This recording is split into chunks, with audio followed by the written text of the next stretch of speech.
Hello everyone, this is Kevin, your entrepreneur, and today we are talking about Postmates because I know I have some more Uber videos to make, particularly about the CEO debacle, but Postmates sent out an email and they have changed the Blitz policy, or the Blitz notifications, I should say.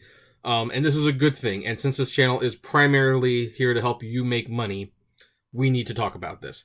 Now, for those of you who do not know what Blitz is basically Postmates surge.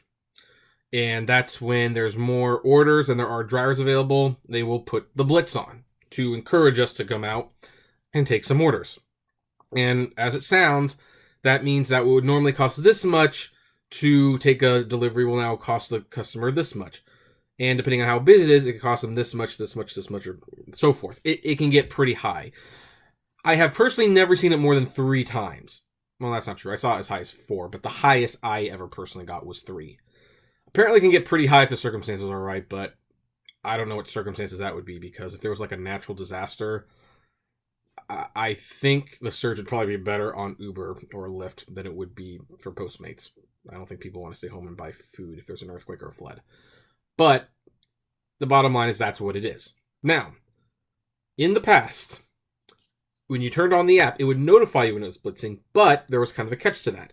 It would notify that it was blitzing somewhere, but it never told you where the blitz orders were, although the hotspots could kind of clue you in.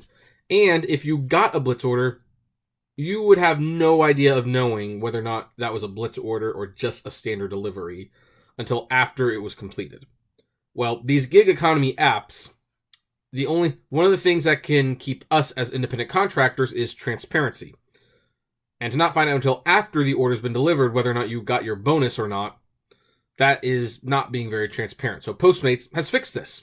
And good job, Postmates. That's a good job. That's what you need to do. Now then, once they've changed this, I am fully aware that there will be some Postmates drivers who game the system and only accept Blitz orders. And you know what? That's their prerogative. If that's part of the strategy that they want to implement to make the most money, they're within their right to do it. As for me, I don't know how this is going to affect me yet.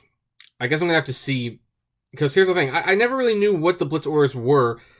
I'm going to have to see how I can work with it. Now that I know, I will pretty much do some research and find out, research being, actually being out there and delivering food, to see if ignoring the non-Blitz requests and only accepting the Blitz requests will net you more money. Because here's the thing, guys, be very, very careful about this. It sounds great. Oh, I'm only going to do Blitz orders. There's a drawback to that. Let's say you get a McDonald's order and it's a Blitz order and you accept it and the order's $7. You are still very likely to not get a tip or to get a very small tip. But let's say you get an order from the Olive Garden on a non-Blitz order. Can almost guarantee you that Olive Garden order is worth taking even if it's not blitzing, because Olive Garden tips are much, much better than McDonald's. So I think with the Blitz, it's nice to know when you're going to have them, but by no means revolve your whole world around them. Revolve your world around the restaurants and the food. You want to go to the restaurants that, A, you're going to get the tips from, because despite people saying that there's no proof, even though there's plenty of proof, I have quoted sources, Postmates does siphon your tips. Or should I say, any order done through Postmates that is done through ChowNow, you're not getting your tip. So you want to stay away from those restaurants, and you want to stay away from fast food joints and stuff, unless it's 2 in the morning. Trust me, if it's 2 or 3 a.m. in the morning and someone orders McDonald's or Jack in the Box, so long as they're not kids, you're getting a tip. Trust me, because almost guarantee you that's a husband who's cheating on his diet.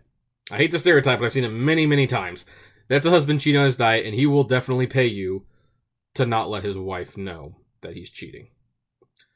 So, anyway, this is a good thing that Postmates did. I'm glad they did it, but I'm just here to say, enjoy it, but don't revolve your whole world around it. The Blitz is really not as important as the restaurants you're picking up from and the amount that the order is, because that is what's going to determine your tip. So So anyway, that's all I've got to say about this. What do you folks think? Do you agree, disagree? I'd like to know. Comment below, like, favorite, share, subscribe, and as always, flame responsibly. Have a good one.